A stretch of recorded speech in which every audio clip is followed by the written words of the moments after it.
आज आज मी सुकी करडी दाखवणार आहे. त्यामध्ये वांगं घालणार आहे. चला तर मग तुम्हाला मी सांगते मी कशी बनवली होती. करडी पहिली भाजून घेतली, वांग्याचे काप करून घेतले. तव्यामध्ये कांदा लाल केला. कांदा लाल करून घ्यायचा छान असा. आणि त्यात आता अद्रक लसूणची पेस्ट टाकते.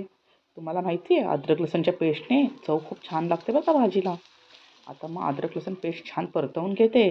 त्यात आता थोडीशी कोथिंबीर ॲड करते. कोथिंबीर छान परतवून घेते. त्यामध्ये टोमॅटो टाकते, हळद टाकते आणि आपले घरगुती साठवणीचे मसाले, लाल तिखट टाकलं, थोडीशी काश्मीरी मिरची टाकली, धनिया पावडर, गरम मसाला पावडर, हे मसाले मी सर्व टाकले त्यात.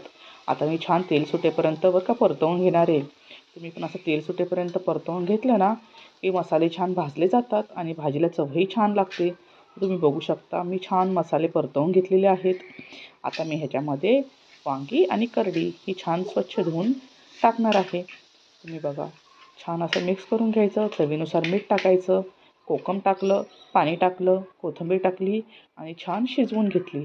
बघा किती छान दिसत आहे आणि चवीलाही अप्रतिम लागते बरं का.